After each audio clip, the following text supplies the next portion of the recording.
বিগত যে সরকার ছিল সেই সরকারের আমরা অনুপ্রেরণাও পাইনি, কোনো কিছুই পাইনি। আমরা এই যে চলচ্চিত্র উৎসব এত বছর ধরে করছি, সম্পূর্ণ চলচ্চিত্র পরিচালকদের নিজস্ব যে অর্থ দিয়েই আমরা এই চলচ্চিত্র উৎসবটা অনুষ্ঠান অনুষ্ঠিত করি।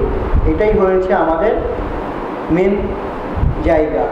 আর আমাদের এর মধ্যে অনেক সংবাদ মাধ্যম তারা সহযোগিতার হাত বাড়িয়ে দেয়।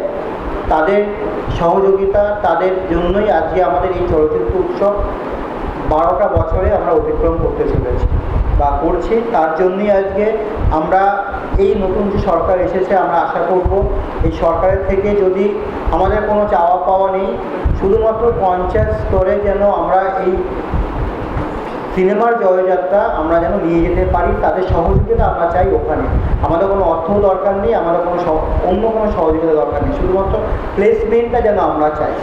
আগেও আমরা গিয়েছিলাম, কিন্তু সেই সরকারের থেকে আমরা কোনো রকম প্লেসমেন্ট পাইনি। এবং আমরা বলে কথা না, অনেক চলচ্চিত্র পরিচালক আছে তারা শুটিং করতে গিয়ে অনেক বাধ্যবাধকতার মধ্যে জড়িয়েছে। সেই বিষয়টা বিমল একটুখানি হয়তো বলবে এখন। তো সেই বিষয়টা আমরা হয়তো এখন এই যে নতুন গভর্নমেন্ট এসেছে, এই সরকারের থেকে আমরা আশা করব এই বিষয় যেন না থাকে।